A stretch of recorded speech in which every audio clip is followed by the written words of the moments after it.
monthly community meeting titled, The Consequences of Elections on the Workforce.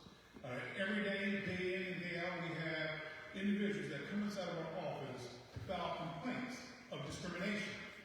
But not only complaints of discrimination, but how those individuals are being actually discriminated against also has a bearing on who's in office as it relates to the electoral process. You're going to hear a little bit more about that this evening, and who's the moderator of this evening's event is going to be the chairman, Mr. Chris Corder. Chris?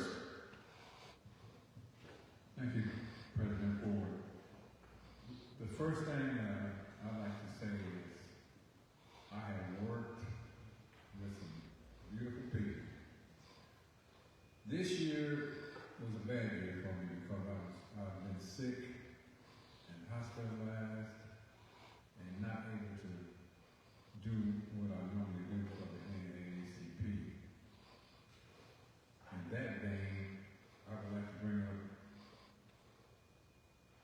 Dr. Brown,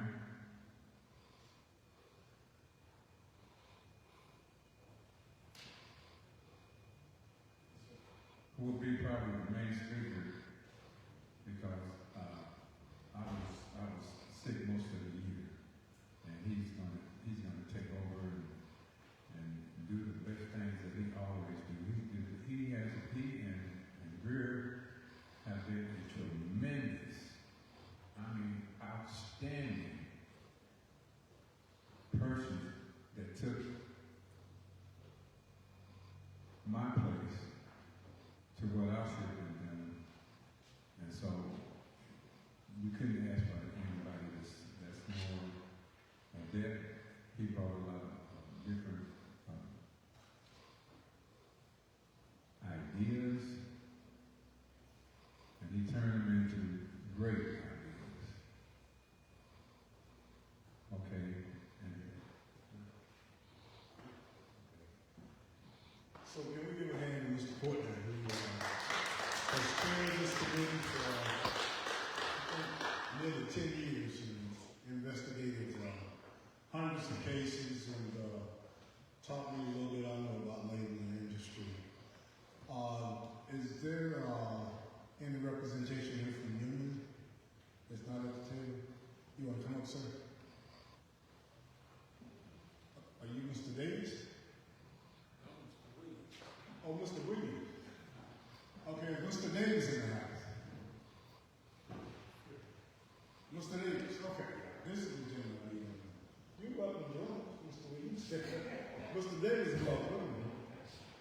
So we're going to move timely now and we've done an introduction. Actually, the moderator is going to be Mr. Greer. And we've got a couple of guests that he will be introducing.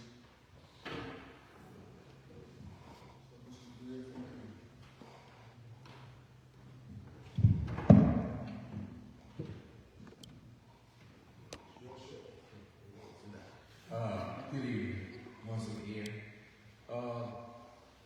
In our society today, we have a lot of passing off people. And as you can see tonight, there's been a lot of passing off.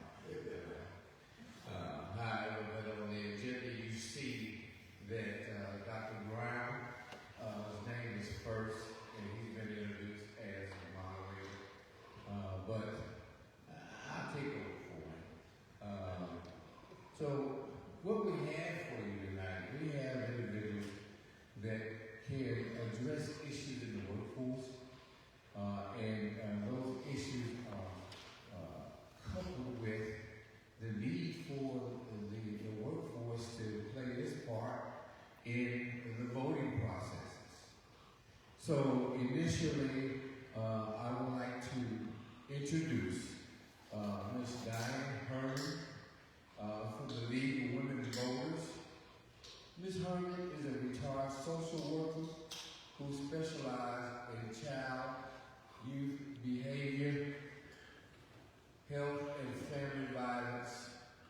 She also worked as a part-time instructor at Sinclair College for 30 years, teaching courses in the sociology department. Diane is the coordinator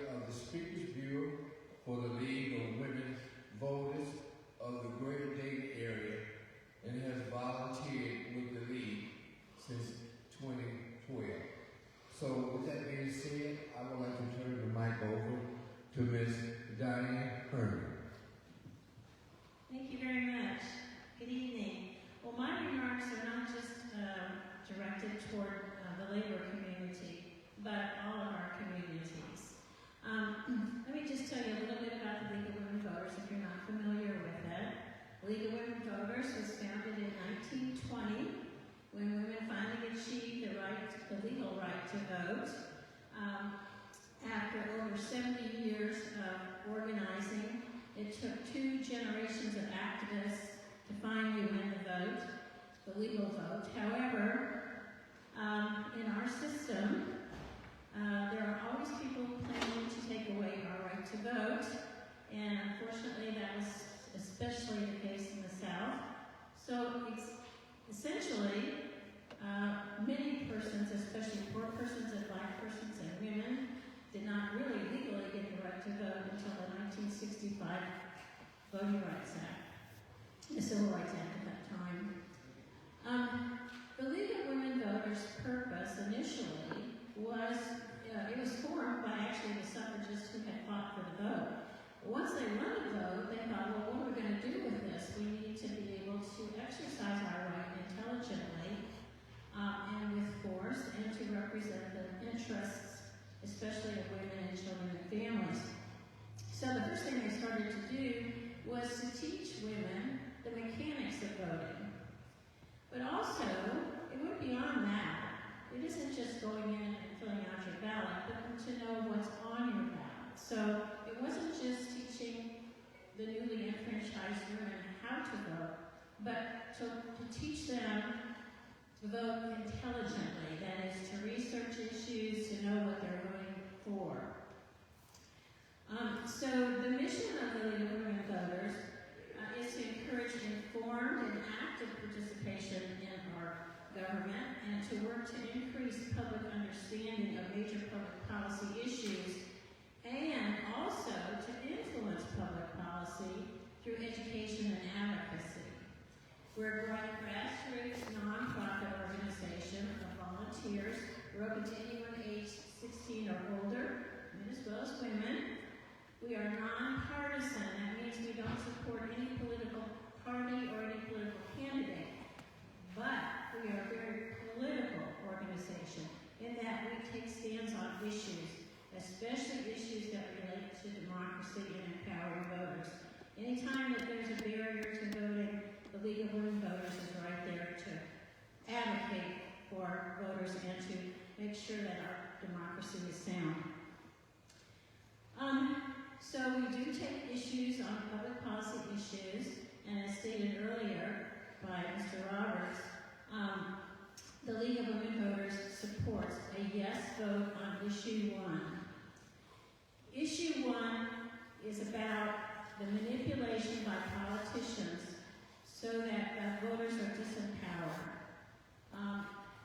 to make sure that political boundaries are drawn in such a way as to favor the incumbent politicians and the ascendant political party in power.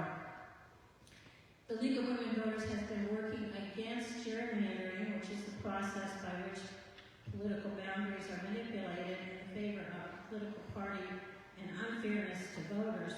We've been working on this issue since the 1970s. One thing you can say about the League of Women Voters is, as it was the case to trying to get the right to vote, over 70 years struggle, we are persistent, we are tenacious, and we do not give up. So we tried already 2 other attempts in 2015 and 2018 to reform the system. We were successful in that the voters in Ohio overwhelmingly approved the reforms. But what happened? Did it work? No, because the politicians didn't follow the rules. They were found, the legislature and the redistricting commission was found to form unconstitutional maps, not once, not twice, but 7 times. So, enough of that, right? The league said, we're going back to the drawing board. This time we're removing politicians and lobbyists from the process of unfairly drawing political boundaries so that they're choosing the voters and the voters aren't choosing the politicians. strongly encourage a yes vote on issue 1. One of the examples of the politicians manipulating the system was, as Mr. Roberts alluded to earlier, the language summary on the ballot misrepresents what the actual issue 1 does. It seems to, it tries to convey to voters that this is a gerrymander initiative, and nothing could be further from the truth. This is designed to combat gerrymandering, unfair political manipulation of political boundaries to disempower voters.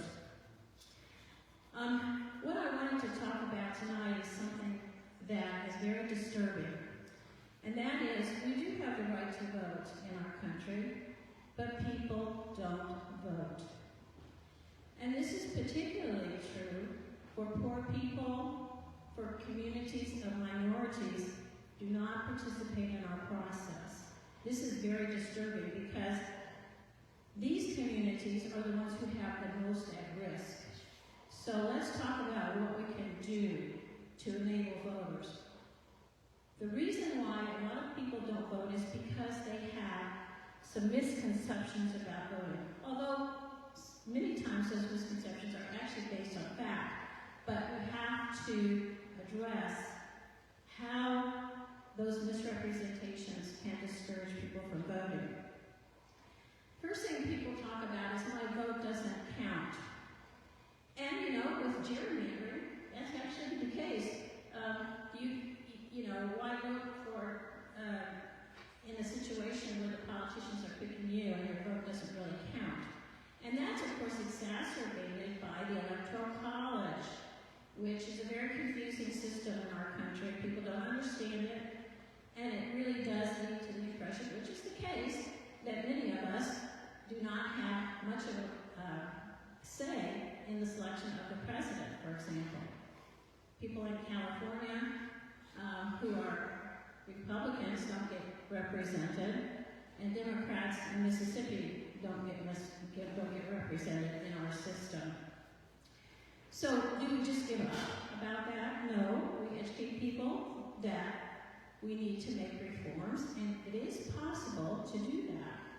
In the meantime, even showing up to vote scares the politicians. They do not like active participation, even in rigged systems like the gerrymandering systems we have in Ohio.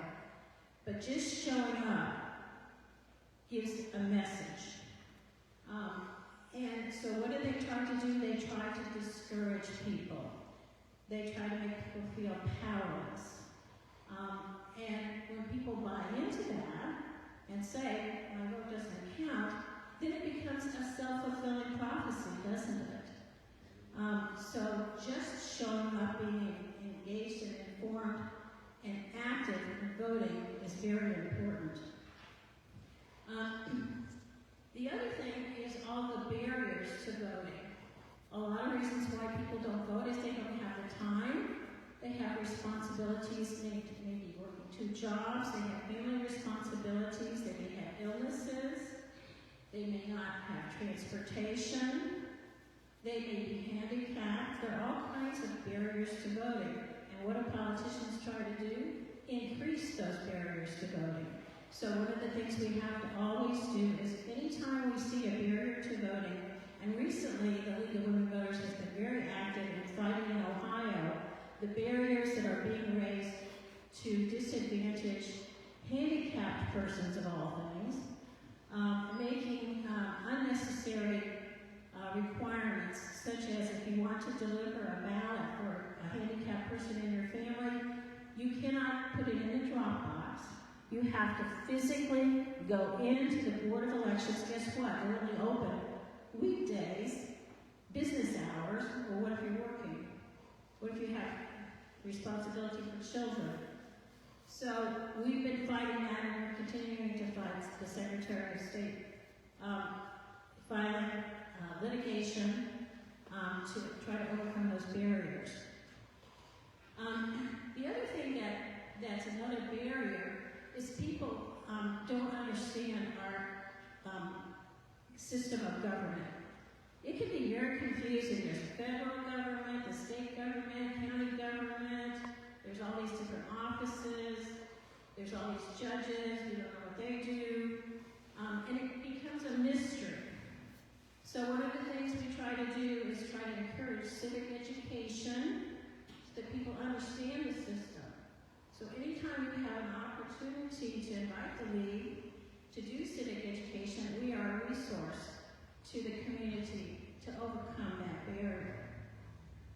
All of these barriers can be addressed, but it takes energy, and a lot of times people don't have that energy. They have other commitments they have to make. But for those of us who do, who are civically engaged, we really need to encourage people to vote. One of the things that I found really interesting, I think many of you might be familiar with Michelle Alexander. She wrote The New Jim Crow.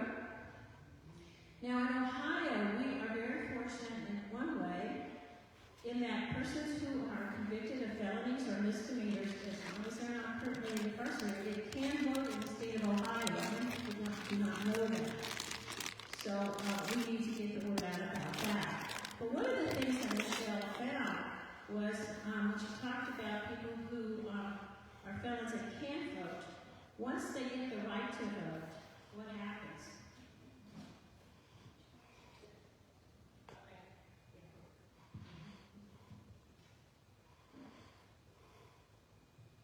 I just want to quote one woman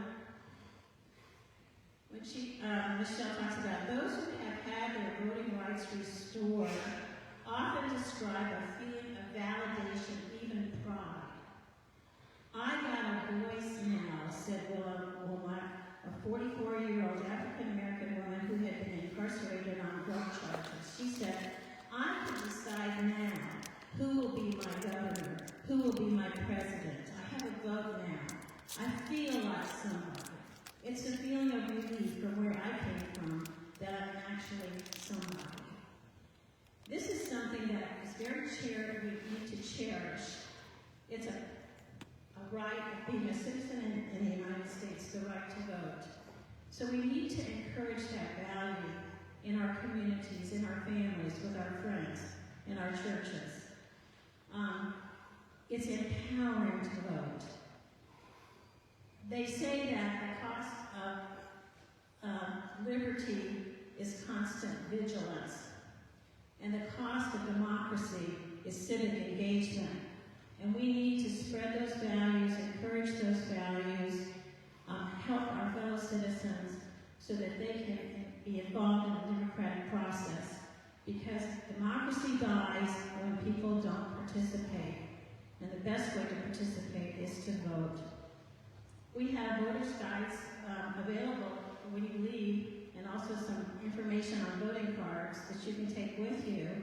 Please do so, and encourage everyone that you know. If they haven't voted before and are afraid or they feel it's not worth their time and effort, please encourage them, hold their hands, work with them to get them to the polls. Once people start to engage in the process, it starts to become a habit. And once we all get involved in the process and encourage all of us to do so, it strengthens our democracy. Because if we don't participate, we will lose our democracy. It's not something that's given to us. It's something that you have to fight for every day.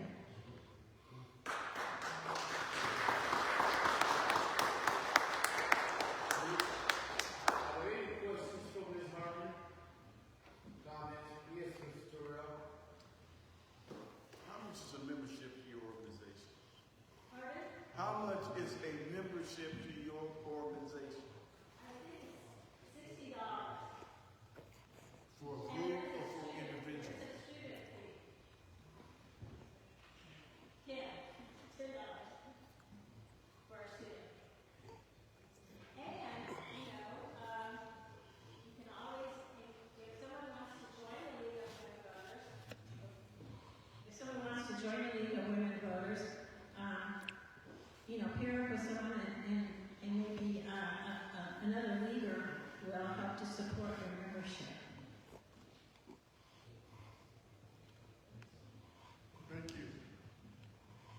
questions, comments for Ms. Hunter? Ms. Hunter, thank you so much for coming and what you shared with us. Let's give her another round of applause, please.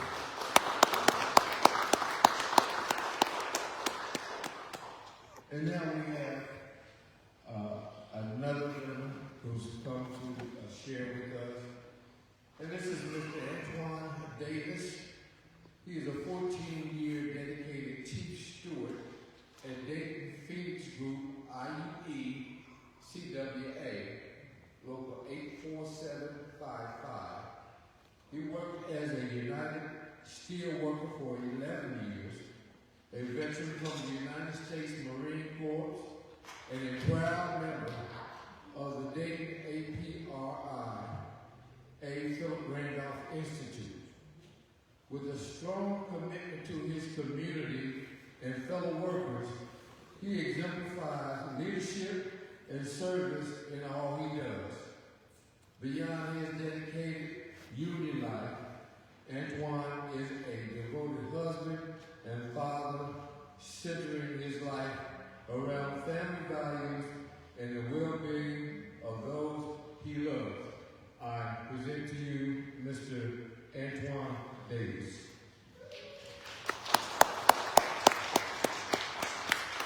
Good evening, everybody. As he said, my name is Antoine Davis. I am a member of the A. Philip Randolph Institute, the Dayton chapter. I'm also chief steward at the IUE CWA, and we are local 755. We're gathered at a time when the stakes couldn't be higher for our working people and for our communities. Tonight I want to talk to you about what Project 25 means for us as union members and also as Black Americans, and why we must be prepared to fight. Now I know many of you have heard of Project 2025, but this just isn't some political proposal. It's an outright plan to roll back decades of hard-won progress for workers and for unions. For those of us who understand that labor and civil rights and civil rights go hand in hand, we recognize that this is more than just an attack on wages and benefits. It's an attack on our ability to stand up for our rights, for our dignity, and for our future. But there's another aspect of Project 2025 that we must talk about. The way they are weaponizing civil rights laws against us. This plan claims to protect civil rights, but in reality, it twists those laws to undermine unions and divide workers. They want to use civil rights language to weaken our bargaining power and silence our voices. They're counting on us not to see the danger in that. As a Black man, I know the importance of civil rights. My grandparents and my parents fought for those rights so I can be here today. But I also know what it feels like when those same laws are used as tools of oppression instead of liberation. Project 2025 tries to pit workers against each other, trying to make it look like unions are the problem instead of the solution. This kind of manipulation isn't new. Throughout history, the powerful have tried to integrate the language of justice to maintain their control. But we know the difference between a wolf in sheep's clothing and general progress, and we won't be fooled. Let's not forget the words of A. Philip Randolph, who said, "Freedom is never given, it is won." He knew the fight for labor rights was inseparable from the fight for civil rights. He knew that if workers, especially Black workers, were to have true freedom, they needed protection and strength of the union. Our union isn't a place just to fight for wages. It's where we fight for dignity and for respect. It's where we demand that our voices can be heard and our contributions recognized. Project 2025 threatens that. It wants to make it harder for unions to organize, harder for workers to bargain collectively, and harder for Black and brown workers to achieve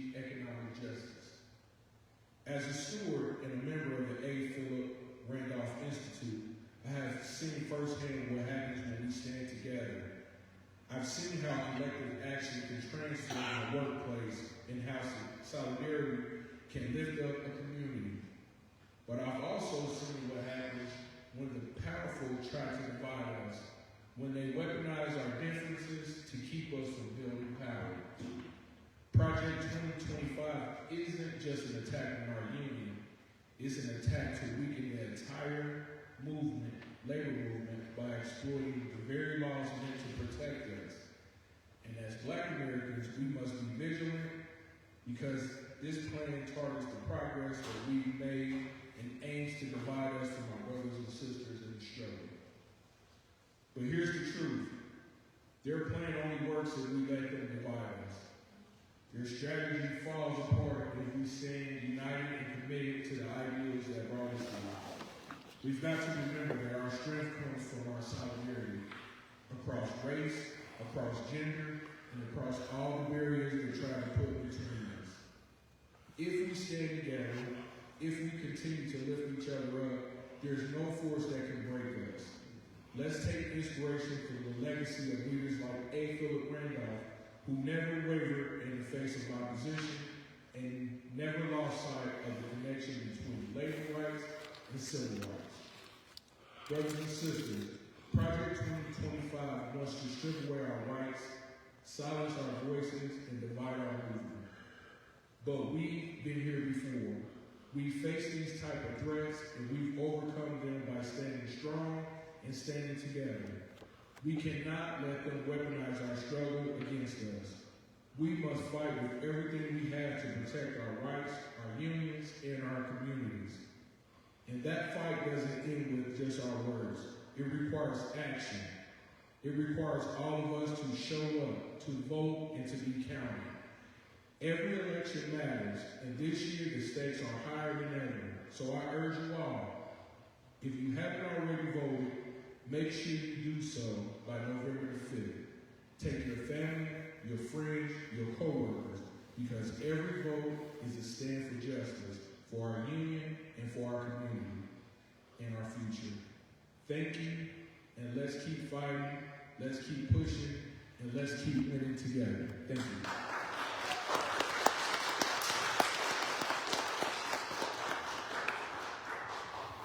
Thank you, Mr. Davis. Do we have any questions or concerns for Mr. Davis? Y'all ready to go home? Yes, sir. Project 25, they say that this is going to increase jobs. It's going to give businesses more flexibility. It's going to allow owners to use technology and get it. And the bottom line of that is the labor force is going to be more intelligent. They're going to learn more skills, and they will create jobs.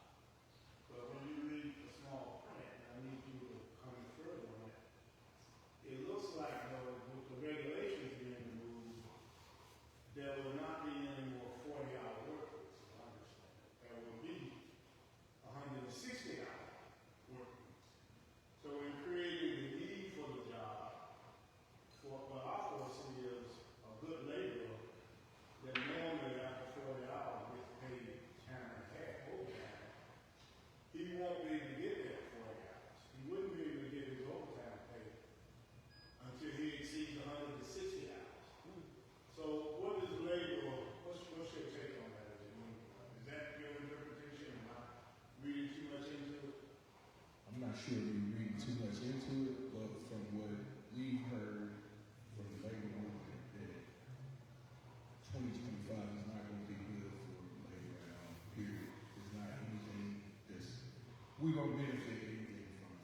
So there's a bunch of stuff on the top there that might try to get people to draw into it, but at the end of the day, it's not anything good enough for them. So what is labor is organized? Let us think about that 160-hour work versus the 40-hour work week. We don't agree with that. That's not a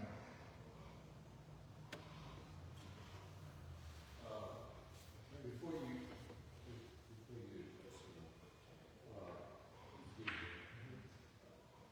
we have in our midst Mayor Jeffrey Mims. Mr. Mayor, welcome. Thank you. And we also have Ms. Stacy Benson, our reporter with us.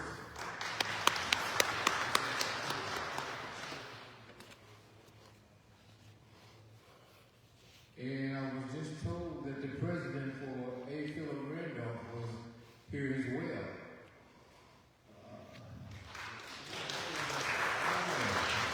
Thank you so much for coming. Yeah. Yes, sir. Yeah, I was just going to mention, thank you, David, for your presentation. I think they served us well. I want to mention the fact that the points that you made, based on the question Brown honesty, are things that you have seen from their leadership ever since they've been in office. They have been for the things you're talking about and against the kind of things that benefit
the state of Ohio for 18 years after I retired from the military. I worked with OCSEA, it stands for Ohio Civil Service Employees Association.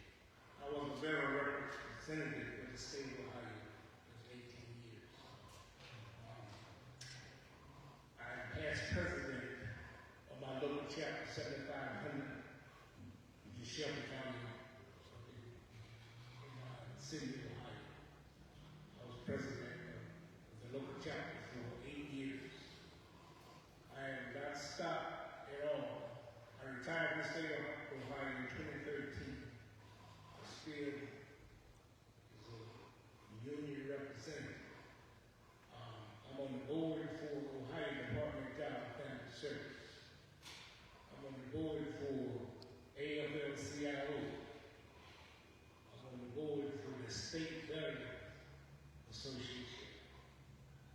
I am vice president of ASCII Retirees 1184, subchapter 114 here in Dayton. I am the vice president for ASCII 1184 regional for the state of Ohio and West Virginia. Every day is union for me. So when you go back and think about Memphis, Dr.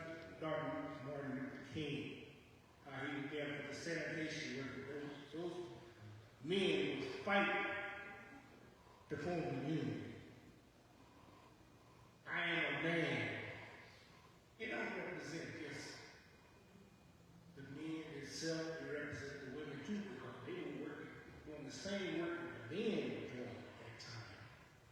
So, when you look at Project 25, also it talks about veterans that get some retirement check or they get compensation at all. They want to take the compensation away. That's one thing the veterans got to take a read in that Project 25. So, I have to be the voice for the veterans. And when it comes to Montgomery County, when Sheriff Brown comes through here, I am a union representative for Montgomery County when he comes and talks to veteran organizations such as the DAV, the DFW, the American Legion. I'm there as his union representative. So I've been to Greene County, down in Cincinnati. We talked about the PACT Act, which will hurt veterans that fought in Vietnam and different places where it comes this Agent Orange and stuff like that. If all that is taken away from us, it's going to affect our families, number one. And our families are affected if you've got Agent Orange and stuff like that. If your children come along and they been affected from something like Agent Orange, what that does, it hurts. It hurts. So, all I can say, I am that voice. If you don't know what ASCII stands for, it stands for American Federation, County, State, and Employees. And as vice president, which I might want to be president someday of the national, at this time, we only have around 9,000 people that have retired from this city, the county, and have not joined the association program. I don't know if they don't know that we still out there.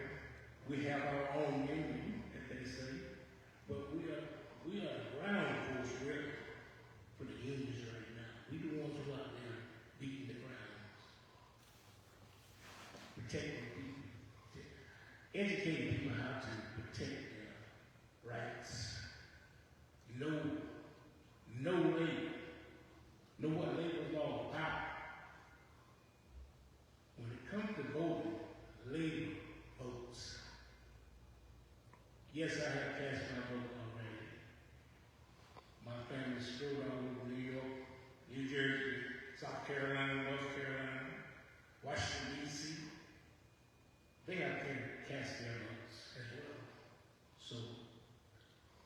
say keep encouraging, keep educating, and let people know what's on the ballot, what the ballot stands for. Read for yourself, then you will know. Thank you.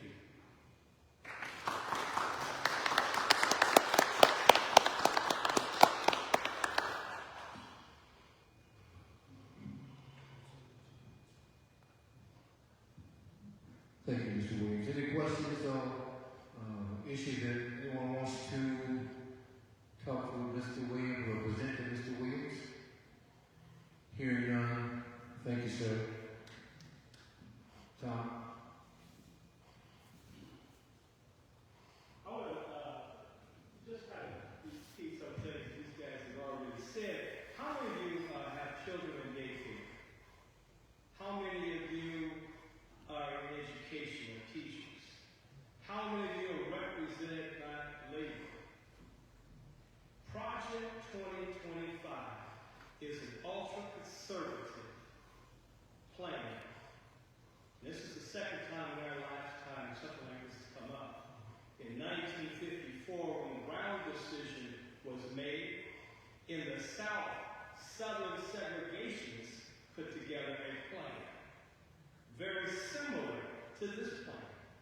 Day one, if the ultra-conservatives win, day one, every civil servant's job is going to be online. The Department of Education is going to go away. Child care is going away.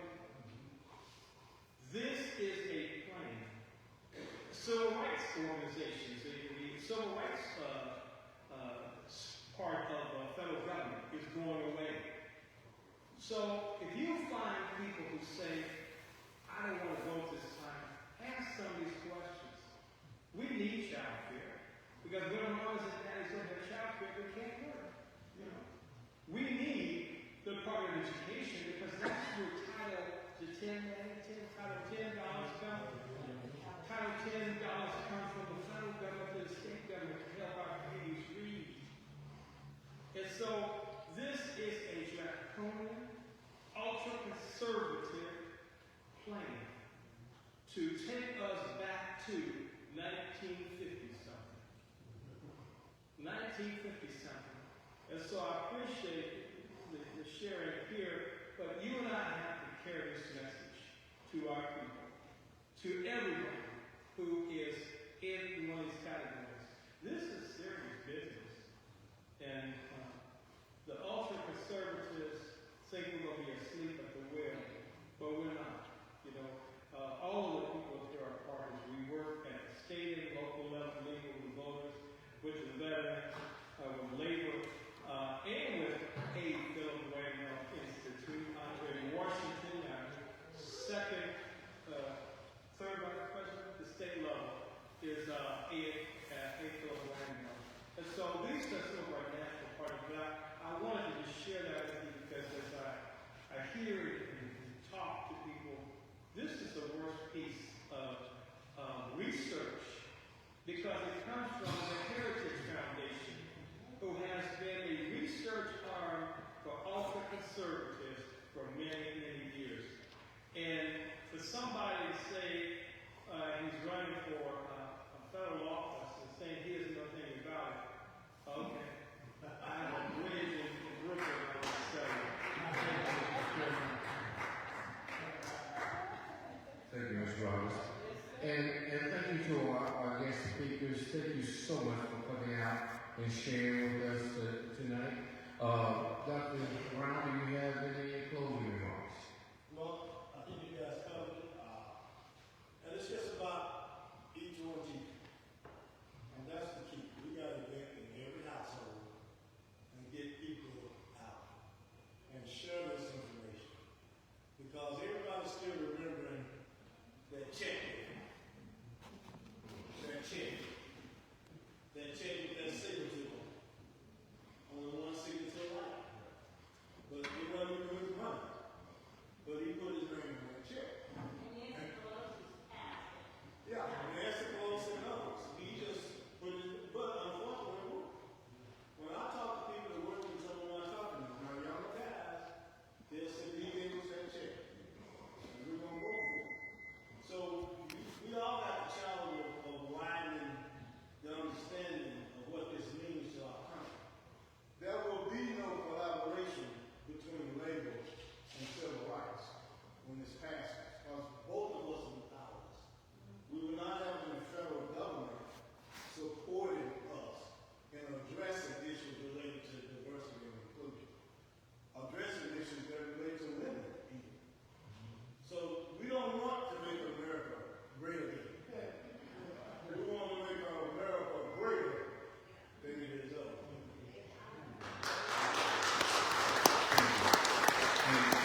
power. And that's why they don't bust the news, okay? Because we got so much power. And when we get together, we stick together, and we stay together.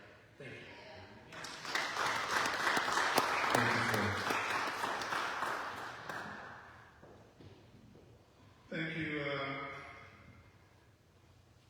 Brother Greer, for moderating this section along with our Labor Industry Committee Chair,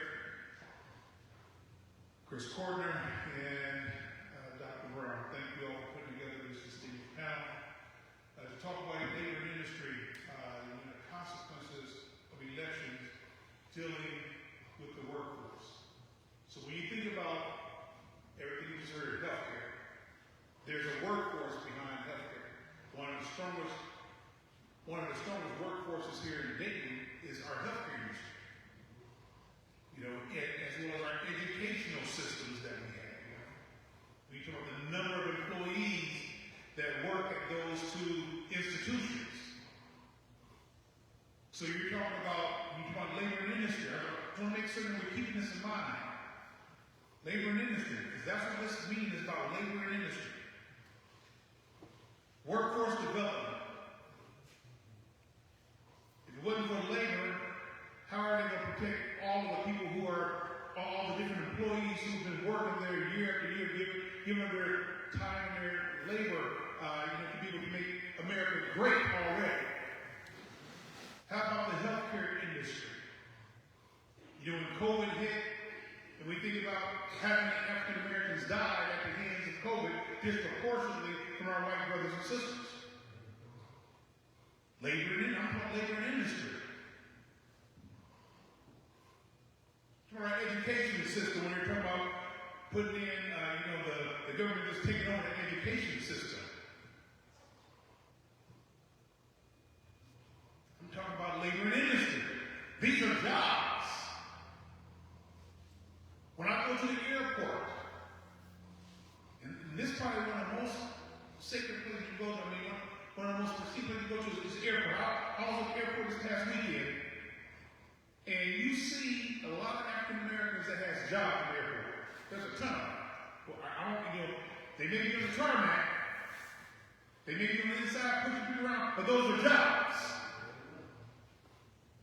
That's helping to provide for families. And who's protecting those individuals? The union. So when we think about labor and industry, let's think about that. Let's think about how you're going to feed your family, how you're going to take the health care of your family. Ladies and gentlemen, we got to get this right in 8 days. If we don't get this right in 8 days, well, we're in a world we're already in peril right now because we kind of paralyzed not knowing which way it's going to go. But if we do our civic duties, like the old saying goes, each one reach one. We do our civic duties, then we can make a difference. Our vote makes a powerful difference in elections. And they know it. And do you know why people are running scared? Do you know why the white sheet has come off? Because there's been a study, if you've been in the workforce, you can understand this for 40 years of time, that probably about 10 or 12 years, 15 years ago, they've been saying 2034, there's going to be a change and shift in the population of people. Now, they may have put it out a little bit further now, maybe 2048 or 2040 versus 2034, but it's coming. And people are afraid because of what they did to people that look kind of like me and you. But thank God there are some people out there like a Mary White Overton who was white, who said that she was unafraid to stand with us. And that's what we really need to understand. We can't get away from understanding that there's people out here who are with us. And you don't want to ostracize those individuals as you are trying to galvanize people to the polls. Because they do. Just like members of this church. What they did here last month was very powerful. That's what you call taking a bull by its horns and letting people understand what it is to be black in America today. This church, and this is the white church. So you got to be very careful about ostracizing people. I'm very careful with that. I want to stick with what the facts are as they exist. I want to deal with people at face value. I want to deal with people from the content of their character, like MLK said. Now, if you show me something, if you show me who you are, then I'll deal with you at face value. But we're talking about jobs. I remember in my employment that I served almost 30 years, I was criticized for hiring too many blacks in an area that was predominantly black. But did you know what I told HR? I said, HR, I dare you to come to me and talk about, I'm hiring people. You need to be talking to my predecessor. Why aren't there any black African-American managers in this area? Why aren't there any black manager trainees in the pipeline to become managers? Why is there only one black assistant manager, black? Don't talk about me. But I stood the test of time. And there's other people who stand the test of time who the Lord has blessed to be in certain leadership positions, to be able to hire, train, and develop. That's what I did. I hired, I trained, and I developed people to be successful business men and women. And I watched their careers grow within my organization. I don't talk about it. Many people just know me as the president of the NAACP. When I was in the labor industry, not labor from a labor standpoint, I'm about hiring people, giving people meaningful job opportunities. I was there. I hired people. But then I was criticized because they said I was hiring too many blacks in a community that was mostly black. But I could have quit. But I carried on. Because you need somebody to stand in the gap for you. So with that, ladies and gentlemen, November the 5th will be here in 8 days for the general election. November the 3rd for our members, in case our members are watching. November the 3rd, our election will be at Mars from 12 to 4. 12 p.m., polls up at 12 p.m., and close at 4 p.m. Our members will get a link sent to their emails that they're able to cast their vote on November the 3rd for who they feel should be in leadership of the NAACP here locally. Then 2 days later, for the people who have not yet voted, will have the opportunity to cast their vote in the general election, if they have not done it. And I'm so glad that NAACP has chosen to have all of their local units, all 2,200 local units across this country, to have their elections, mandated to have their elections in the month of November, while people are in the spirit of voting. Because people will vote their conscience. But you gotta be out there and you gotta do it. So, November 8th, 8 days. 8 days. You want to feed your children 8 days. You want to stay in your house and you want to live where you want to live. 8 days.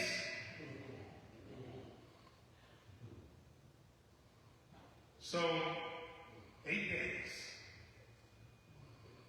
is what it is. So with that, ladies and gentlemen, next month, in the month of November, our topic is going to be on armed services and veteran affairs.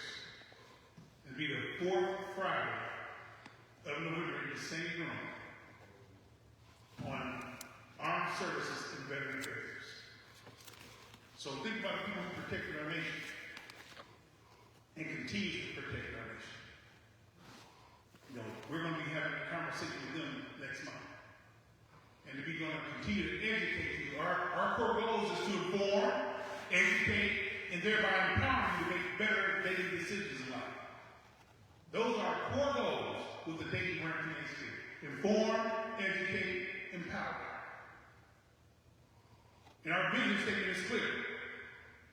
We want to be able to fulfill the dream of the Civil Rights Act of 1964 by capitalizing on the second A of the NAACP, which stands for advancement.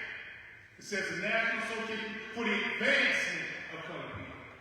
Not for the pause of colored people, not for the hold of colored people, not for the stagnation of colored people, but for the advancement of colored people. That's our vision here locally. So if you want to advance, get your polls on November 5th, if you haven't already voted. If you want to advance, make sure that you come here and support our veterans the fourth Friday in November. Fourth Monday in November. If you want to advance, come here in the same building the third Monday of December and hear from all of our committees during our annual meeting. You get to hear from all of our committee chairs and tell you the work that they have done this year on behalf of the American people here in Montgomery County, Ohio. So with that, thank all of our panelists, thank our conveners, facilitators, moderators, and until the next